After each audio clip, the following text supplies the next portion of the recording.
Students, कैसे हैं आप सब लोग। हमारा टॉपिक चल रहा था रेजिस्टिविटी के बारे में। तो वो हमने इसका फॉर्मूला निकाला था, एक rho is equal to R A upon में एल। उसके बाद बात आती है न्यूमेरिकल्स की। तो अभी हम कुछ न्यूमेरिकल्स के ऊपर कंसीडर करेंगे जो काफी इंपॉर्टेंट है हमारे लिए रेजिस्टिविटी से रिलेटेड। एक मैंने ऑलरेडी यहाँ पे पहले से लिख रखा है। उसके अंदर देखो आप, the resistance of a metal wire of length 1 metre is 26 ohm at 20 degree Celsius. If the diameter of the wire is 0.3 mm, what will be the resistivity of the metal at that temperature? क्योंकि ये कुछ question थे जो मैंने class के जो student को दिए थे, तो उनमें एक या दो बच्चे ऐसे थे जिनमें प्रॉब्लम उनको ज्यादा आ रही थी। तो हम इसी को दोबारा कंसीडर करते हैं। अभी देखो कि सबसे पहले इसका जो फॉर्मूला होगा, rho is equal to R into A upon में एल। ये हमने ऑलरेडी पहले स्टडी कर रखा है। तो अब देखो कि यहाँ पर क्या क्या चीजें हमें गिवन है। सबसे पहले रेजिस्टेंस आर की वैल्यू 26 ओम ऑलरेडी हमें दे रखी है। उसके बाद इन्होंने सिर्फ एक डायमीटर दे दिया वायर का, हमें निकालना है एरिया। तो सबसे पहले बात की, एरिया जो यहाँ पे निकलेगा वो पाई आर स्क्वायर के फॉर्मूले से निकलेगा। पाई की वैल्यू 3.14, ये हम सबको पता है। अब डायमीटर से पहले हमने रेडियस बनानी है। तो देखो कि d इज इक्वल टू, या हम कह सकते हैं कि अगर रेडियस निकालनी है हमने, r इक्वल टू d/2 होता है। तो सबसे पहले तो ये आएगा। इसके साथ साथ एक और मेन यहाँ पे प्रॉब्लम है, वो आप देखो कि जो डायमीटर दे रखा है वो mm के अंदर दे रखा है और हमें उसको मीटर के अंदर चेंज करना है। तो सबसे पहले जो डायमीटर दिया हुआ है 0.3 mm से अगर हमने मीटर के अंदर बनाना होता है तो हम क्या करते हैं, उसको 10⁻³ इससे मल्टीप्लाई करेंगे तो मीटर में चेंज हो जाएगा। यानी कि mm से पहले सेंटीमीटर में चेंज करते हैं तो 10 से डिवाइड करना पड़ता है। मतलब सेंटीमीटर के अंदर चेंज होगा तो अपॉन में 10 आएगा। फिर अगर मीटर में और चेंज करेंगे तो 100 और आएगा। तो कुल मिला के 3 के अपॉन में 1000 हम लिखते हैं, यानी कि 0.3 डिवाइड बाय 1000 इतना लिखेंगे तब ये मीटर में चेंज होगा। और ये 3 यहाँ पे पावर हमें नजर आ रही है इसकी 10 की, वो हम ऊपर ले जाते हैं तो वो माइनस की आ जाएगी। तो पहला काम तो ये करना है कि सबसे पहले ऐसा यूनिट के अंदर चेंज करना है। 0.3 mm से मीटर के अंदर भी चेंज हो गया, पावर माइनस की 3 मल्टीप्लाई होगी साथ में। उसके बाद इसको 2 से डिवाइड करेंगे तब जाके ये रेडियस में चेंज होगा। तो अब ये आएगा 0.15 इंटू 10⁻³ मीटर, ये आ गया। तो मेन प्रॉब्लम क्या होती है कि अगर हमने पावर के अंदर कोई नंबर को रिप्रेजेंट कर रखा है तो आगे पॉइंट से पहले कम से कम एक डिजिट हमारे पास होनी चाहिए। यानी कि ये पॉइंट अगर हम यहां पर लगाएं, इसको पॉइंट 15 की जगह 1.5 लिखेंगे तो आगे एक पावर और चली जाएगी, ये माइनस का इतना बन जाएगा। तो ये रेडियस आ गई हमारी। अब यहां पे जो वैल्यू पुट करेंगे, ये वाला जो आर स्क्वायर दिया हुआ है 1.5 इंटू 10⁻⁻⁴ इसका स्क्वायर। एरिया जो निकलेगा वो ऐसे निकलेगा। लेंथ 1 मीटर दे रखी है तो इसमें कोई प्रॉब्लम नहीं, ये ऑलरेडी मीटर के अंदर है। अब ये सारी वैल्यूज हम इस फॉर्मूले के अंदर पुट करेंगे। सबसे पहले आर की वैल्यू 26 इंटू, अब ए की जो वैल्यू आएगी जो हमने यहां पे लिख रखी है 3.14, 1.5 इंटू 10⁻⁻⁴ और इसका स्क्वायर अपॉन में 1। अब पहले जो ब्रैकेट है उसको अपने को सोल्व कर लेते हैं। 1.5 जो है उसका स्क्वायर 2.25, क्योंकि नॉर्मली 15 का स्क्वायर 225 होता है और पॉइंट यहां पर 1 के बाद है तो यहां पे 2 के बाद लग जाएगी। पावर के ऊपर पावर लग रही है तो यहां पे माइनस का 8 पावर इसका आ जाएगा। सिंपल होकर कितना आ गया। अपॉन में 1 है, वो लिखो ना लिखो कोई मैटर नहीं करेगा, वैल्यू सेम इसमें आनी है। अब देखो कि सबसे पहले जो मल्टीप्लाई होगा, हम इन दोनों का आपसे मल्टीप्लाई करते हैं तो 81.64 साथ में 2.25 10⁻⁻⁸। हाँ, तो कैलकुलेशन मेरी है ही ऐसी बचपन से ही, इतनी तेज कर देता हूं मैं। अरे ऐसा कुछ नहीं है, मतलब मैंने पहले सोल्व इसको कर रखा है ताकि हमारा थोड़ा जल्दी हो जाए। आपने जब इसको करके देखना है तो ये सेम आंसर आएगा। तो अभी 81.64 इंटू 2.25 इन दोनों को जब हम मल्टीप्लाई करेंगे तब उसका देखो जो आंसर है वो 183.69, ये यहां तक पहुंच गया। अब फिर कोई यहां पर क्या था कि पॉइंट से बाहर कोई डिजिट थी नहीं, यहां पे पॉइंट के बाहर 3 डिजिट है। तो यहां पे क्या करना है कि पॉइंट के बाहर सिर्फ एक डिजिट हमारी रहनी चाहिए। इसका मतलब कि ये जो पॉइंट है वो यहां से शिफ्ट करके यहां आएगा। अब 183 से 1.83 बनाएंगे तो दो पावर यहाँ पे प्लस की अलग से बचेगी, यानी कि पहले इसको ऐसा लिखा जाएगा 1.8369 10 का स्क्वायर और इधर 10 की पावर -8। अब देखो कि ये 10 की पावर 2 प्लस की है, ये माइनस की है, तो यहाँ पे पावर जो बचेगी वो -6 बचेगी। अब इसको राउंड फिगर में करेंगे अपने, 6 के बाद 9 आ रहा है तो इसको हम 7 लिख सकते हैं, 7 की तरफ 3 तो इसको 4 लिख सकते हैं, तो 1.84 इंटू 10⁻⁻6 ओम मीटर, ये उस मटेरियल की रेजिस्टिविटी आ गई। तो अब ये हो सकता है कि बहुत से बच्चों का सही होगा, क्योंकि जो आंसर बुक में दे रखा है वहां पे पावर -8 दे रखी है, तो उस वजह से थोड़ी सी प्रॉब्लम थी, तो वो आंसर जो है वो गलत है प्रिंटिंग के अंदर, एग्जैक्ट आंसर है वो ये आ जाएगा। इसके साथ साथ एक और कंफ्यूजन था कि जो टेम्परेचर यहाँ पे दे रखा है उसका क्या मैटर है। तो टेम्परेचर का इस फॉर्मूले के अंदर कोई काम नहीं है, क्योंकि टेम्परेचर को उन्होंने एडिशनल क्वांटिटी दे दी। जैसे ओम्स लॉ था कि एट कांस्टेंट टेम्परेचर, तो उन्होंने ये कह रखा है कि जो ये रेजिस्टिविटी आपने निकालनी है वो 20 डिग्री सेल्सियस पे निकालनी है, यानी कि जो एनवायरमेंट का या हमारे रूम का टेम्परेचर है वो फिक्स है, वो चेंज नहीं हो रहा। तो इस वजह से इन फैक्टर्स के ऊपर कोई चेंज नहीं आ रहा, लेंथ वगैरह के अंदर, डायमीटर के अंदर। तो हमने सिर्फ इन्हीं चीजों को फोकस करना है। टेम्परेचर यहाँ पर कोई इसका मतलब काम इस न्यूमेरिकल के अंदर नहीं है, ये एडिशनल चीज है, तो इसको आपने यूज नहीं करना है। इस प्रकार आपने ये आंसर निकालना है।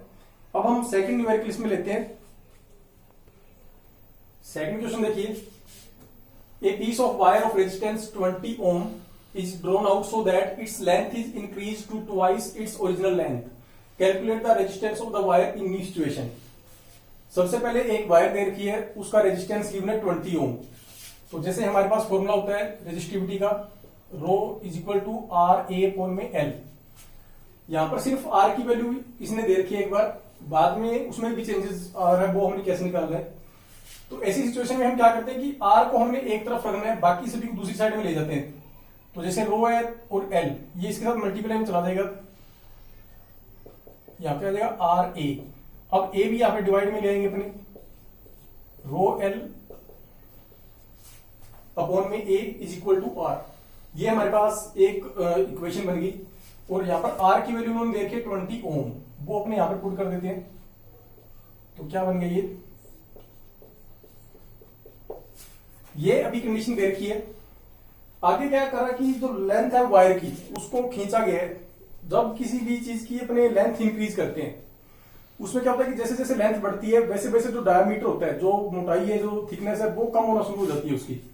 तो इस वजह से क्या होगा कि जिन भी कंडीशंस के अंदर लेंथ डबल अगर कहीं पे बता रखी है, तो उसका मतलब वहां पे जो डायमीटर है वो हाफ हो जाएगा। ये आपने दिमाग में बात हमेशा बिठानी है कि जब लेंथ डबल होगी तो डायमीटर अपने आप आधा हो जाएगा।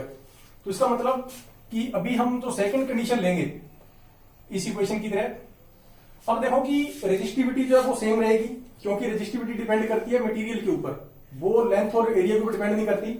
इसलिए जो सेकंड इक्वेशन हम यहां पर बनाएंगे उसको ऐसे लिखेंगे, रो जो है वो ऑलरेडी यहां पर रहेगा, एल की जगह पे हम एल डैश, ए की जगह पे ए डैश और यहाँ पे आर डैश। जो न्यू रेजिस्टेंस जो निकालना है हमने, क्योंकि यहाँ पे पूछा होगा कि calculate the resistance of the new situation, एक बार हमने ऐसे बना दिया। तो अभी एल डैश जो है इसकी जगह पे हम लिखेंगे 2L, क्योंकि लेंथ डबल हो रही है, इंक्रीज हो रही है खींचने के बाद। एरिया जो है वो हाफ हो जाएगा, इसलिए ए डैश की जगह पे आएगा a/2। ये दो सब्स्टिट्यूट यहाँ पे पुट करने हमने इस इक्वेशन के अंदर। तो ये आ जाएगा रो एल की जगह पे यहाँ पे आ जाएगा 2L अपॉन में a/2 इंटू आर डैश। अब ये अपॉन में जो 2 है, ए के वो भी ऊपर चला जाएगा, ऊपर बन जाएगा 4, क्योंकि एक 2 ये था एक ये था, 2 इंटू 2 4 आ गया, 4RL अपॉन में a is equal to R dash. ये इक्वेशन नंबर सेकंड पता लग गया। एक बार फिर से देखो कि लेंथ का केस देखा है कि लेंथ डबल हो रही है खींचने के बाद, तो एरिया आपने अपने आप वहां पे ऑफ करना है। क्वेश्चन में ये नहीं दे रखा, अपनी तरफ से आपने दिमाग लगाना है। तो ये चीज इसमें आ गई। अब क्या करना है कि ऐसी कंडीशन के अंदर हमने दोनों इक्वेशंस को डिवाइड करना है। इक्वेशन 1 इसको डिवाइड करना है इक्वेशन 2 के साथ। ये वाली इक्वेशन 1 थी हमारी, इसमें इधर देखा रो एल अपॉन में ए, यहां पे देखा 4 रो एल अपॉन में ए। अब अपॉन के अपॉन में जो अपने लिखेंगे सिर्फ 4 रो एल, इसके अपॉन में भी ए आ गया, यहां जाएगा 20 अपॉन में आर डैश। अब इसको अगर अपने ऊपर लेके जाएंगे तो ये मल्टीप्लाई में चला जाएगा, लेकिन रेसिप्रोकल हो जाएगा, यानी कि रो एल अपॉन में ए ये रह गया, ये वाला ए ऊपर चला गया, यहां पे आ जाएगा 4 रो एल, यहाँ पे 20 अपॉन में आर डैश। अब रो से रो कैंसिल हो गया, एल से एल कैंसिल हो गया, ए से ए हो गया, यहाँ पे बच गया 1/4, यहाँ पे बचेगा 20 अपॉन में आर डैश। तो क्रॉस मल्टीप्लाई, आर डैश ऊपर चला जाएगा, 4 का 20 के साथ मल्टीप्लाई 80, ये आंसर आ गया। अगर किसी वायर की लेंथ इंक्रीज कर दी जाती है तो उसका रेजिस्टेंस 4 टाइम्स इंक्रीज हो जाता है, यानी कि स्टार्टिंग में 20 था, अब 80 हो गया, 4 गुना बढ़ गया। किस वजह से चेंज है? एक तो लेंथ बढ़ाने से, लेंथ बढ़ती है तो रेजिस्टेंस बढ़ता है, और लेंथ बढ़ी है तो डायमीटर कम हो गया, और डायमीटर जब कम होगा तो रेजिस्टेंस बढ़ेगा, क्योंकि रेजिस्टेंस एरिया के इनवर्सली प्रोपोर्शनल होता है और लेंथ के डायरेक्टली प्रोपोर्शनल होता है। तो ये भी काफी इंपॉर्टेंट क्वेश्चन है, इस तरह का भी बोर्ड में कई बार पूछा जाता है। ओके, एक और अपने क्वेश्चन लेते हैं आगे। Question number 3, a 10 ohm resistance wire is doubled up by folding, calculate the new resistance of the wire। तो ये भी बहुत ही सिंपल सा क्वेश्चन है पिछली बार की तरह, बस थोड़ा सा दिमाग लगाना है। दिमाग क्या लगाना है कि देखो ये हमारे पास एक वायर है, इसको हम फोल्ड करते हैं, फोल्ड करने का मतलब ऐसे। तो क्या आपको इसमें चेंजेस नजर आया? फोल्ड करने से देखो, एक तो जो लेंथ है वो आधी रहेगी, पहले वायर इतनी बड़ी थी, जब भी अपने कोई चीज फोल्ड करते हैं, एक बार फोल्ड करने से उसकी लेंथ हाफ हो जाती है। घर पे आपने बेडशीट वगैरह फोल्ड कर रखी होगी, सारी प्रैक्टिस आजकल चल रही है आपकी, लॉकडाउन ने काफी कुछ सिखा दिया होगा। तो देखो ये आधी इसकी लेंथ होगी, लेकिन एक चीज और, यहाँ पे करंट को ट्रेवल करने के लिए 2 रास्ते मिल रहे हैं। पहले सिर्फ एक ही रास्ता था करंट को ट्रेवल करने का, जब इसको फोल्ड हमने किया तो अब क्या हो गया कि ये देखो कि 2 रास्ते हमारे पास, ज्यादा मतलब डबल इसके पास पाथ अब अवेलेबल हो गया इलेक्ट्रॉन्स को ट्रेवल करने के लिए। तो डायमीटर इंक्रीज करना, उसका सीधा मतलब ये होता है कि इलेक्ट्रॉन्स को ट्रेवल करने के लिए ज्यादा पाथ प्रोवाइड करवाना। तो जब हम कोई वायर को फोल्ड करते हैं, उस क्वेश्चन के अंदर क्या होता है कि जो लेंथ होती है L dash is equal to L/2, ये कंसेप्ट लगाना होता है। जिसमें हम वायर को स्ट्रेच करते हैं वहां पे L dash is equal to 2L होता है, यानी कि वहां पे हम लेंथ डबल कर देते हैं खींचने के बाद, लेकिन जब फोल्ड करते हैं वहां पे लेंथ आधी हो जाती है। एरिया इसके अंदर क्या आएगा? A dash is equal to 2A, area के अंदर ये चेंज आएगा। तो अब देखो न्यूमेरिकल देखा कि a 10 ohm resistance wire is doubled up by folding. Same पिछले क्वेश्चन की तरह हमने जो फॉर्मूला लगाना है R equal to rho L upon में ए। अब R दे रखा है हमें 10, बाकी चीजें दे नहीं रखी, इनको हम एक बार सीधा ऐसे लिख के इक्वेशन बना के छोड़ देते हैं। अब आगे हम बनाएंगे इक्वेशन R डैश, रो जो है उसके साथ डैश नहीं लगाना क्योंकि रेजिस्टिविटी जो है वो चेंज नहीं होगी, L के साथ डैश लग जाएगा, A के साथ लग जाएगा। तो अभी रो L डैश की जगह पे आएगा L/2 और A की जगह पे आ जाएगा 2A। तो इस क्वेश्चन के अंदर क्या होगा कि रो L अपॉन में 4A आएगा, और ये बन गया R डैश इक्वेशन नंबर 2। यहां पे फिर कोई पैटर्न लगेगा, इक्वेशन 1 को सेकंड से डिवाइड करना है हमने। तो लेफ्ट हैंड साइड के अंदर 10 अपॉन में R डैश, इस तरफ क्या आ जाएगा रो L अपॉन में A, ये उसके अपॉन में रखेंगे, 4A ऊपर चला जाएगा रेसिप्रोकल होकर, मल्टीप्लाई कर लगाएंगे, ये रो L आ जाएगा, ये पूरा इसे कट गया, A से A कट गया। हमारे पास क्या बच गया आगे, यहां लिख देते हैं 10 अपॉन में R dash left hand side वाली क्वांटिटी, और इधर बच गया सीधा 4। अब 10 का 1 के साथ मल्टीप्लाई, 10 आ गया 4 का R डैश के साथ, तो ये 4R डैश बन गया। R डैश की वैल्यू 10 इधर पहले से था, 4 इसके अपोन में आ जाएगा, तो ये आ जाएगा 2.5 ओम। तो यही चेंज है कि अगर लेंथ डबल कर देते हैं और एरिया हाफ हो जाता है, वहां पे रेजिस्टेंस 4 टाइम्स इंक्रीज हो जाता है। जैसे पिछले क्वेश्चन में था, पिछले में R20 था, वो 4 टाइम्स इंक्रीज होकर 80 बन गया। लेकिन जिन क्वेश्चन के अंदर लेंथ हम हाफ कर देते हैं और एरिया डबल कर देते हैं, वहां पे जो रेजिस्टेंस होता है वो 1/4 रह जाता है। तो जैसे यहाँ पे 10 था, इसका 1/4 2.5। ये आप डायरेक्ट वैसे भी याद रख सकते हो, लेकिन अगर पेपर में आएगा तो फिर हम इस तरीके से करेंगे, ज्यादा बढ़िया रहेगा। इससे एग्जामिनर को थोड़ा बढ़िया इम्पैक्ट पड़ता है कि बच्चे ने काफी बढ़िया तरीके के साथ किया है। तो ये 3 क्वेश्चन हमारे पूरे हो गए। एक और एग्जाम्पल ले लेते हैं। एक बार फिर आपका स्वागत है क्वेश्चन नंबर 4 के अंदर। तो इसमें देखिए क्या दे रखा है, calculate the resistance of an aluminium cable cable क्या होती है, जो वायर खंभों के ऊपर लगी होती है, जो पोल होते हैं इलेक्ट्रिसिटी के, उनके ऊपर जो तार लगी होती है उसको केबल बोलते हैं। और घर के अंदर हम जो वायर यूज करते हैं वो वायर सब आपको बताइए। तो एल्यूमिनियम केबल दे रखी है, लेंथ 10 किलोमीटर, 10 किलोमीटर लंबी एक वायर है, of diameter 2 mm। If the resistivity of aluminium is 2.7 into 10⁻⁻8 ohm metre, find the resistance. Resistivity जो होगी वो एल्यूमिनियम है या कॉपर है, ये 3-4 चीजों की आपको पता होना चाहिए, क्योंकि ये सबसे ज्यादा यूज होती है हमारी न्यूमेरिकल्स के अंदर। वैसे कई बार गिवन भी होती है, वो कोई चक्कर नहीं है। तो इसमें देखो क्या निकालना है, रेजिस्टेंस निकालना है।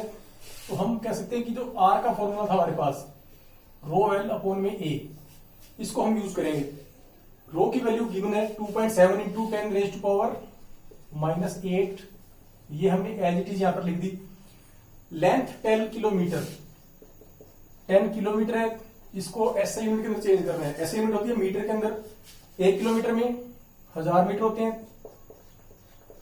तो 10 को 1000 से मल्टीप्लाई कर दिया, हमारे पास वैल्यू आ गई 10⁻⁴ मीटर, वो हमने ऐसे लिख दी इसके ऊपर।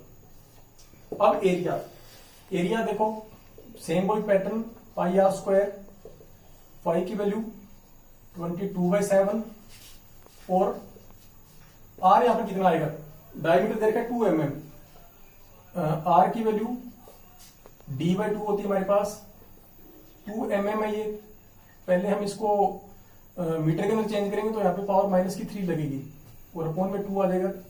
तो रेडियस आ गई हमारे पास 1 into 10⁻⁻3।